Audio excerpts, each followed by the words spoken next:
everybody. Good morning, good afternoon, good evening, depending on where you are. So this talk is on software supply chain sanitization, and there's an alphabet soup of tools and technologies that we're going to cover. So a little bit about myself. I have been in the industry, as the gray hairs show, for over 20 years. I spent 12 of them at Microsoft in consulting services, traveling around the country and internationally. I've been a startup founder. In 2018, I founded a startup that was accepted to play labs at MIT.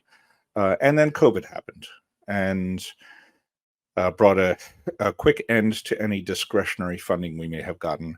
And so here I am now as a partner technologist involved in product security architecture at Aviva. Aviva is focused on industrial IoT. And my hobbies, aside from software development, of course, include filmmaking. I do have a profile on IMDb. I'm also a home brewer and enjoy photography. All right, so goals of this presentation. We'd like to establish a common vocabulary and know which tools we're talking about here. We also need standards. For example, we need to determine how vulnerable a security vulnerability is. What one person may regard as a high vulnerability may not be a high to somebody else. We'll cover regulatory and industry requirements and how we got here. Specifically, there's an executive order that has a direct impact on this. And we'll define patterns and practices for sanitizing your software supply chain, which go beyond just the tooling. Having tools involved in your pipeline are great, but without guidance and governance to manage that, you're going to get spotty implementations and adherence. So let's start with the software supply chain itself. What is it? It's composed of components, libraries, tools, and processes used to develop, build, and publish a software artifact. So it's a short sentence, but it captures quite a bit. And that software supply chain is vulnerable. We've had a number of breaches in recent years, most notably from SolarWinds. The malicious actors were able to infiltrate the SolarWinds network, check in malicious code directly into SolarWinds repositories that affected the server-side software that pushed updates out to customer systems and infected customer systems with malware through that update process. 18,000 customers were affected. It made national news, and it got the attention of our government, which resulted in some changes. We've got a few scary stats. There have been, as of 2 years ago, 18,000 to 20,000 new vulnerabilities reported through the Common Vulnerability Enumeration database. We'll cover that a little bit later. Database breaches were quite expensive at an average of $4.5 million. And it's projected to get worse. Notably, there are numerous misconfigurations in software repositories that expose secrets, artifacts, source code. If you look at GitHub, they're alone. It's got machine keys, certificates, API keys that people have checked in. Hopefully they've recycled them and retired them, but not everybody has. One of the common vulnerabilities that was discussed at Black Hat, for example, with ASP web forms, were reusing machine keys that people found in sample applications were on GitHub without changing them. There's even hackers keep a list of these exposed machine keys, and you can bet they use them for exploits. So we've got a few things to worry about. Our external threats. We've got our IT departments that monitor for intrusion detection. We've got phishing attacks coming into our emails, but the ones that I'd like to focus on in this talk are malicious developer tools, open source components, container registries, generally the public repositories that we use for our open source development. Those repositories can be published to by anyone. There's no vetting process. For example, anyone can publish a GitHub action, and anyone has. There are GitHub actions that will exploit GitHub itself for crypto mining or exfiltrate secrets from your repository. So you've got to be careful, and it's not restricted to that. We've got Visual Studio Code extensions that are malicious. Microsoft does not vet what's published there. NPM is no outlier. It's got over 12,000 suspicious packages. And recently, even for packages that we've come to trust, like a lot of people on this call probably use mock for unit and integration testing.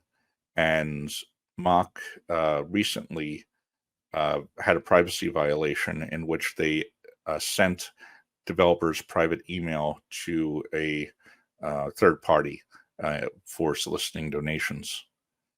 And there's Docker. And we can say that we'll trust our trusted publishers like Microsoft, like Amazon. But some of these actors will rename the container or the module to be something close to something we trust. So it's easy to slip up. So how do we prevent ourselves from falling into that trap? And you're probably thinking, well, how do I put this into action? What concrete steps can I take to enforce security on my pipelines? So we've got a number of types of tools. There's a bit of an alphabet soup there. So what you should have is a multi-layered defense. No one single set of tools is going to be your silver bullet.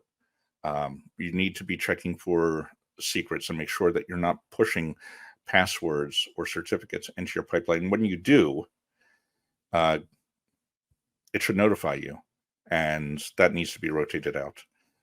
Your secrets ought to be stored in something more secure like Azure Key Vaults or encrypted pipeline variables.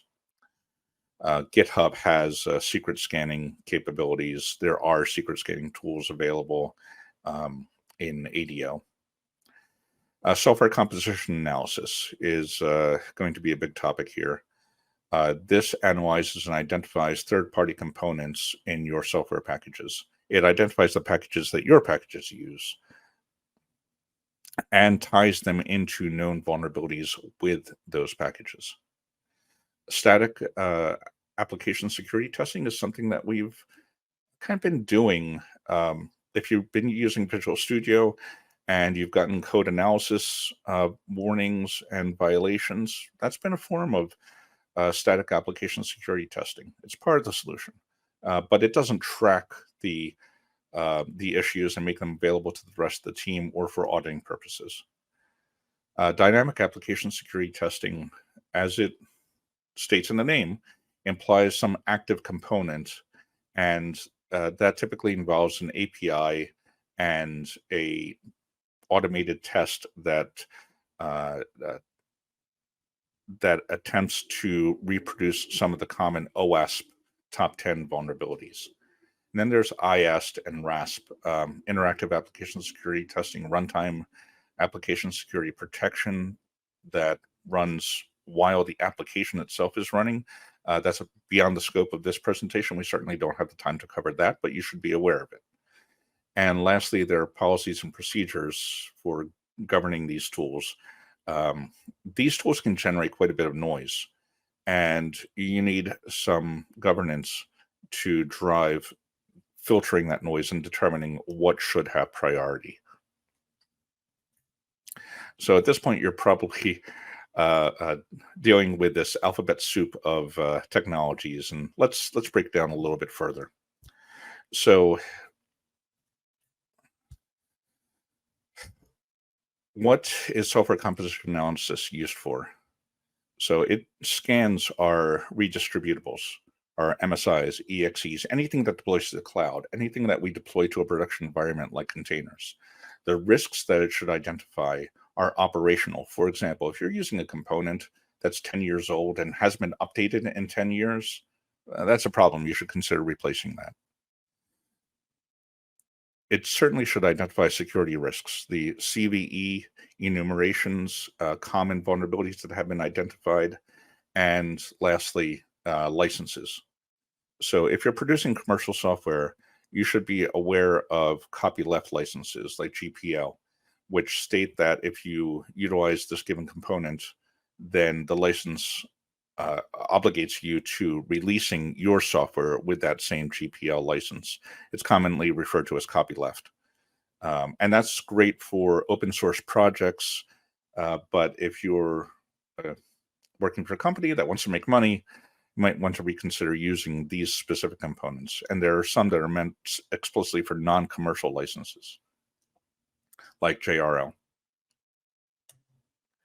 So I've been referring to these CVE vulnerabilities. So what are they and how do they get registered?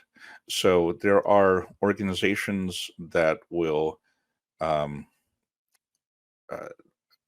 do cybersecurity research, like Aquasec and CrowdStrike. Companies themselves will kind of eat their own dog food and also self-report.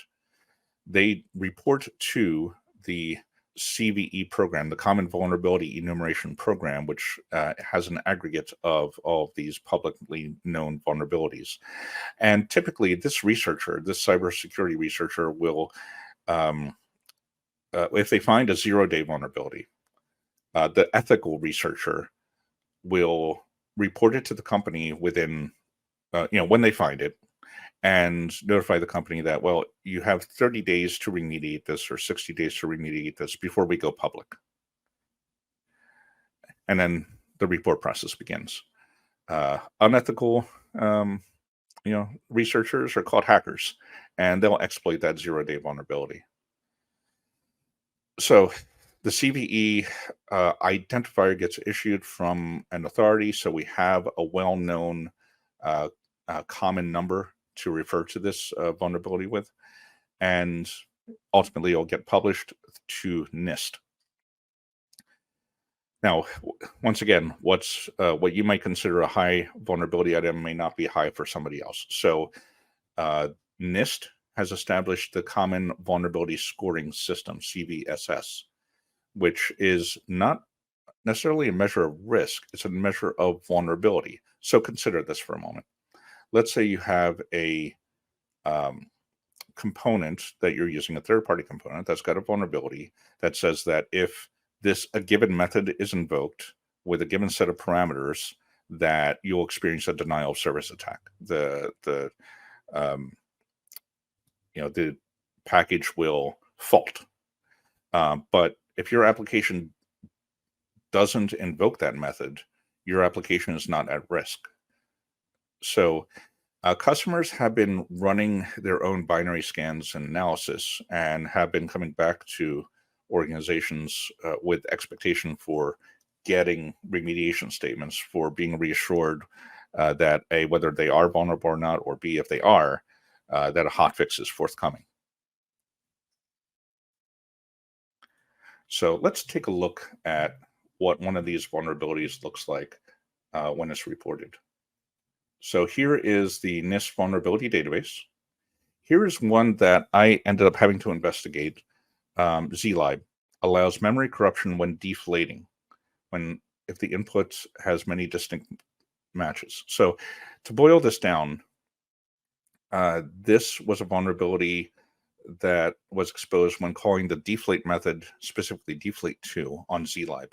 Zlib, by the way, is used by .NET Framework and .NET.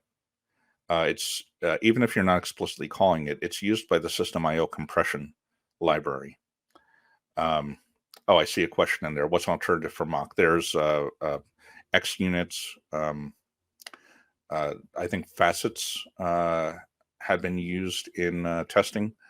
But I wouldn't abandon mock. I would just give them some time to work out that particular privacy issue. There's been a bit of uproar in the community about that, and they're probably going to roll that back. So don't give up on Mach. So with respect to zlib, you're using it implicitly if you use system-IO compression or if you are using gzip to send HTTP requests. This is a denial, effectively, this is a denial of service vulnerability. There's this vector score which breaks down the nature of the severity of the vulnerability. This CVSS score is determined using this common vulnerability scoring system calculator. And this score shows us that, well, you need to be on the network. The attack complexity is pretty low. You just need to call a given method. No significant privileges are required, but the availability for it, the availability of the component, if it is exploited, is high. Total loss at events, right? So that results in a high vulnerability score. That's how we get there. If it were low, it would be a medium severity. So this results in a vector string. And there it is. If you are tasked with investigating one of these vulnerabilities and coming up with a mitigation statement, this set of hyperlinks is incredibly helpful. But something is conspicuously missing here. And typically, affected components that require a hotfix from a commercial organization that supports that component, like Microsoft, typically has a patch. And a link to that patch is usually found in the set of NIST hyperlinks. There is no Microsoft patch for this. Ultimately, the zlib was being used through .NET in a safe fashion. It was not exposing this deflate method by calling these set of parameters that were edge cases. It was using it in a safe manner. So Microsoft had no need to patch it, yet zlib shows up as one of the components that ends up getting used in a binary analysis because it's packaged with .NET. So some of the useful links here include things like the issue in GitHub that addressed the particular vulnerability. So this is your friend if you need to drill into the vulnerability, investigate it, and create one of these mitigation statements. Let's return to the presentation.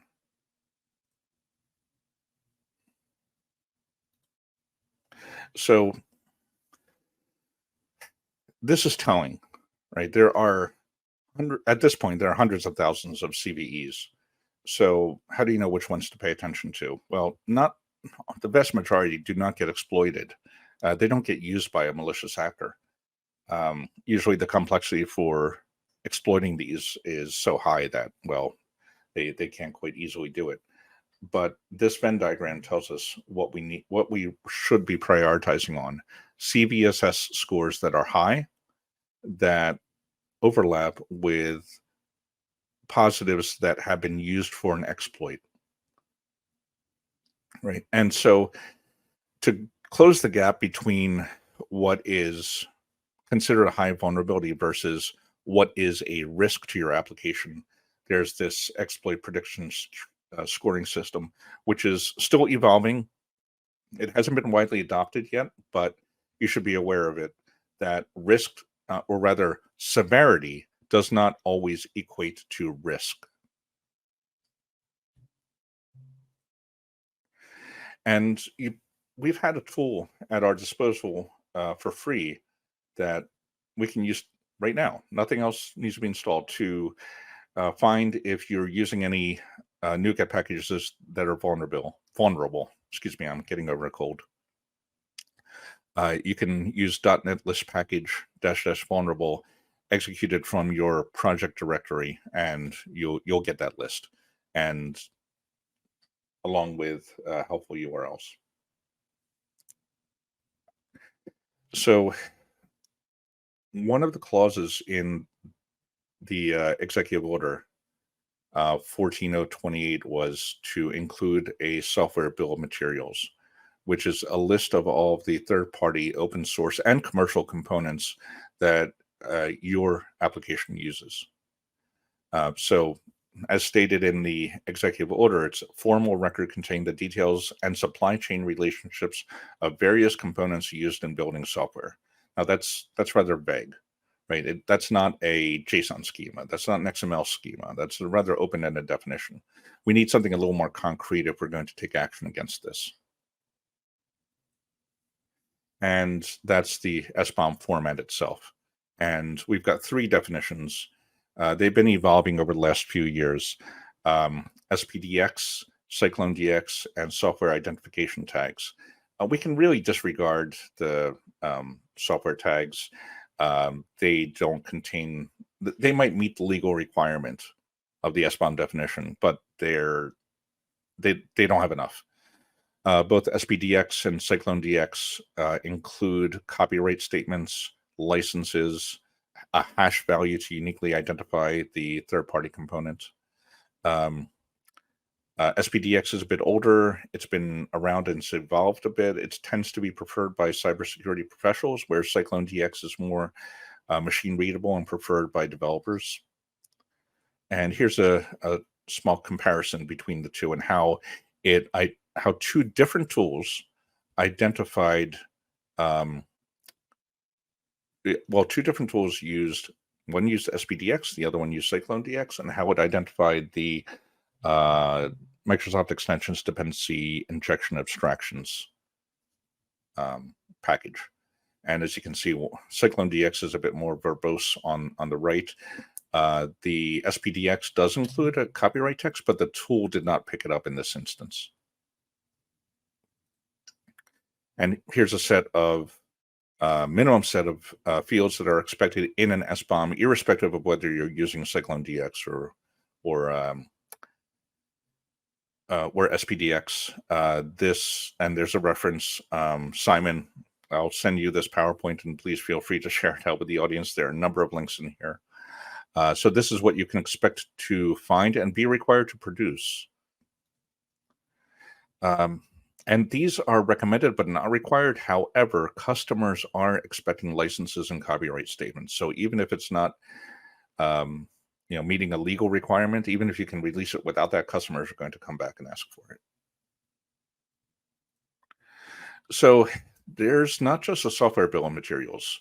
There's a bill of materials for hardware, for formulation bombs, tools and applications used to produce the software. Like if you're using, if you're building a UI, a single page application, you're using Angular, you're very likely using Webpack, right? That's not something that's shipped, but that's something that you would expect to see in a formulation bomb. Why they're not calling it an F-bomb is that's a lost opportunity there, as far as I'm concerned. There's an operation bill of materials for what operating systems were used, your runtime environments, your configurations, and there's others. This is just a short example. There's a comprehensive link at the bottom. But one you should be aware of is this Vulnerability Exploitability Exchange, VEX. So the SBOM does not include any vulnerabilities. It does not include CVSS scores. VEX fills in that gap and includes the component, its associated CVSS vulnerabilities. More specifically, it's CVE vulnerabilities. I want to make sure I'm using the right acronym. And mitigations. So once again, this is another evolving standard. You can expect to find some open source and free tooling in this space. If you've used GitHub and have a repo there and have been notified that you've got a third-party component that is due for an upgrade, you may have used Dependabot. We saw the screenshot from the .NET scan tool. There's Microsoft has an open source SBOM tool that Microsoft is maintaining. CycloneDX has their own .NET tool. The screenshots that I showed earlier were from those tools, from SBOM from this Microsoft SBOM tool and from Cyclone DX. And OWASP has a pretty comprehensive list of open source tools for SCA, well, in this whole space, SCA, SAST, and DAST tools. However, if you're trying to assess operational risk, security risk, and license risk, you're not going to find a tool that does all three. You'll end up having to cobble that together. And if you're doing this at scale, you're quite honestly, you're better off with a commercial tool like Mend or Qualys. So let's say you've got this in place, you're rolling this out to your organization, but you need to give them some guidance. These tools can create quite a bit of noise. So I'd like to reduce that a bit by focusing only on the components that ship, at least initially. You can use things like package config in your NPM projects that have a package dev tools section to determine what's internal and what's external. Customers are expecting these mitigation statements, but you're going to get a lot of noise. You're going to get a lot of low and medium vulnerabilities. Prioritize on the critical highs. Define what your CVSS maximum criticality is for release. Can you accept an organizational risk to release with a medium CVSS score? Possibly. You should have a process to block components with licenses that put you in legal jeopardy, like those copyleft licenses. Replace your components that have high operational risks. Like that one that I cited that might be 10 years old, that hasn't got any updates. The open source developer has given up on it. Maybe it's time to rotate that out. And developers are often under the gun to deliver on functional requirements that mean, features that we can sell to customers that will make us money. Alleviating this is technical debt. It's overhead.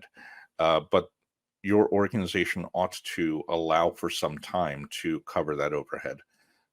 Typically, like in companies I work with, I've seen teams get 20% of their sprint time allocated to tackling technical debt, and that this falls under. And make an SBOM available to your customers. They're going to want it sooner or later, and you should be familiar with this. So at this point, I have managed that mess, and this is how I learned to stop worrying and love the SBOM and get it under control. You're not expected to solve everything, but solve the high and critical items. Prioritize. So moving on to SAST, software application security testing. So it's helpful in finding common security and code quality vulnerabilities, like writing a plain text password to a log file, or missing a null check somewhere, or missing a using statement. It finds code issues early in the process. You may have heard the term shift left. Some of these tools are starting to run in the IDE, as opposed to like in a server that scans your repo separately, asynchronously, and produces a report. That's preferable. Catching it before it even gets into the repo in the first place is preferable. The advantages of a lot of these tools are that they run passively. They don't break your application. They don't break your development process. They're easy to launch. They have high code coverage. But once again, you're likely to see some false positives. It's bad at analyzing highly specialized libraries. Like if you've got a very detailed business process, it's not going to catch business logic errors. You still need a code review for that. And it's not going to see your code in a runtime context. It may catch some cases where you missed like a thread lock, but it's not going to run it's not going to find all race conditions. So you still need a dynamic scan strategy. It looks for common weakness enumerations. These are defined by the MITRE Corporation that works with the CVE program to identify, based on the vulnerabilities that are getting reported in, what are the most common. And here's a top 25 set of common application vulnerabilities, like null pointers. And this does have some overlap with the OWASP top 10. So we've got a few free open source tools, like I mentioned code analysis earlier. GitHub includes CodeQL. There's ESLint, and it's relatively easy to stand these up in your pipeline. These screenshots show you how to get CodeQL stood up, and this is just a simple build process to get it on your build agent, do the build, and then perform the analysis. And we've got a number of commercial tools. And so once again, if you need to track these long-term or create work items off of these, then you're better off with a commercial tool rather than using something that's open source. If you're working on a small team, that might be fine. But if you're in a large organization, you need something more comprehensive. So let's take a look at GitHub and what CodeQL tells us. So let's see, Simon, how am I doing on time? So 5 to 6 minutes, I would say. Okay, so I'll be quick on these because I still like to cover DAST. So this is a personal repo I've stood up, and I've enabled CodeQL on it, and it reports a number of security vulnerabilities and quality vulnerabilities, like nested if statement can be combined. Right, so identifies the code. Now, one can argue that one might be more readable than the other, but more interestingly, it also detected an issue with my Azure Key Vault firewall, that I haven't protected it well enough. So it's not just code that is scanning, it's also scanning bicep and ARM templates. Now, this is just my open source project. If this were a commercial project, I would block on this. This is something that would be, that should not make it into production. So you need to figure out, okay, what are your blockers here? And I'd recommend blocking on high severity security vulnerabilities. And I'd also like to, since we only have a few minutes left, I'm going to skip ahead and give you an example of a DAST scan. So dynamic application security testing involves setting up a process that scans your web API. And these will typically look for the OWASP top 10, like cross-site scripting vulnerabilities,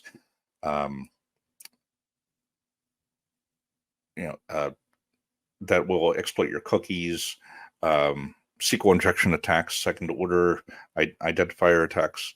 So this tool is a freeware tool available from OWASP Zap. If you are not doing any dynamic scanning today, this is better than doing nothing. This is relatively free to set up. Well, it is free to set up.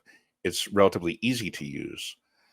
And this scan was done against the Microsoft to-do API tutorial in ASP.NET documentation. So all I did was took the to-do API, stood it up, and ran DAST scan against that. And it found a couple of medium priority items, like missing content security policy headers.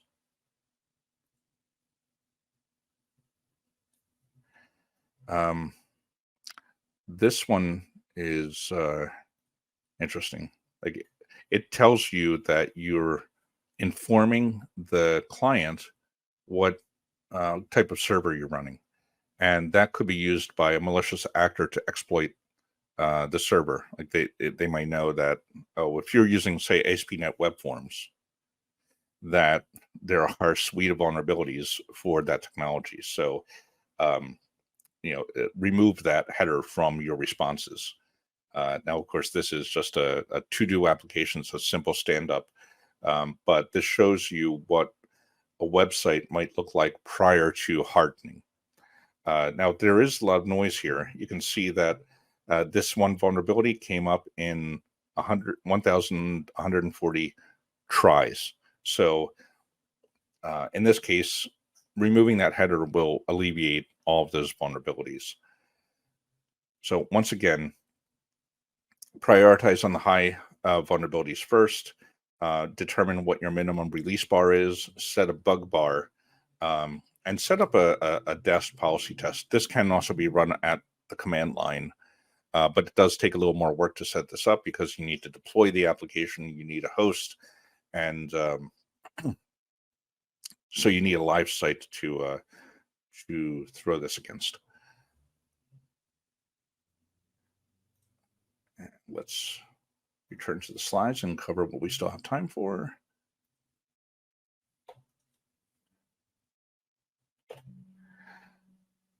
So these DAST tools also do fuzz testing, some degree of fuzz testing, like sending in long strings, sending in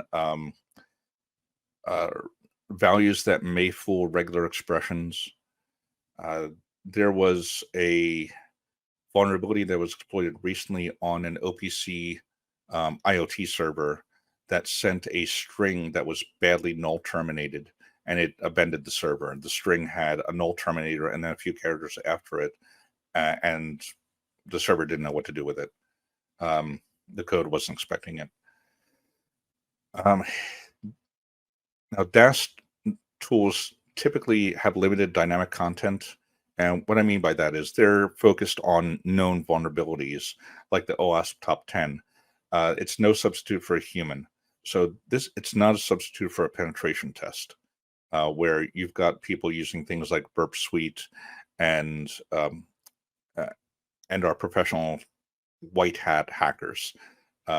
This is good for day-to-day, but if you've got a public-facing API, consider doing a penetration test at least once a year with an external organization. We've got some commercial tools for DAST, Rapid7, Detectify, Qualys. Once again, if you're doing nothing today, you take a look at OWASP Z Attack Proxy. That's worth looking into.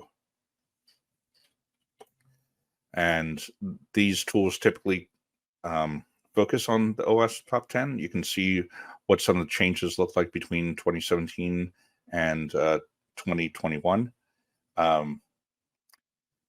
A couple of the new items surface, like server-side request forgery, where the client will try and send a header that should only be attached by a server behind the firewall, like a load balancer, like an X-forwarded for header that a load balancer will attach. You could use that to possibly reroute requests if you know something about the web farm environment that that you're targeting to attack. And you'll see a common theme here. One that's worth pointing out is to reduce your attack surface, right? So if you have retired a route, if you've retired parameters from a request, get rid of them.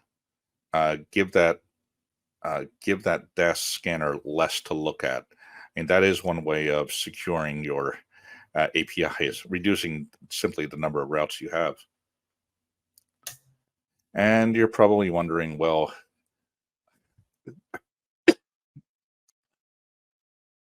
excuse me, that still have a little bit of a cold I'm getting over.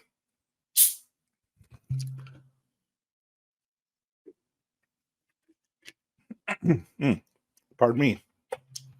So if you don't have these tools in your organization yet, start with a pilot. Pick a team, pick a development team that is willing to try something new, use them to get some early feedback before rolling it out to the rest of the organization. And when you do roll out incrementally, introduce one tool at a time, give it a quarter, give it 3 months to get some feedback, back it up with documentation and training, give teams that are managing legacy software some time to catch up, because if you haven't been doing these scans in the first place and you've got software that teams have been supporting for several years, no doubt they're going to get overwhelmed with findings. So don't expect them to solve everything that it reports on day one. Give them time to catch up and iterate, both on the tooling that you use and the processes applied to the tooling. And as a best practice, sign everything you release. Also, use 2 different certificates when you're signing. One for internal releases only. That'll tell you if something accidentally slipped out that should not have slipped out. And for external releases, of course. Container signing is an emerging space. Vendors have started to support this, but it's very spotty and uneven. I'd give that a little bit of time to work out, but we should be in a place in about 6 months from now to expect to have services in Azure, in the Azure Container Registry, that limit the permitted containers to those that are signed. And after you do sign, validate the signatures using something like BinSkim. The Microsoft Security DevOps tool includes a number of subcomponents, and BinSkim can be used to validate that you've signed your binaries and you've signed your executable releases.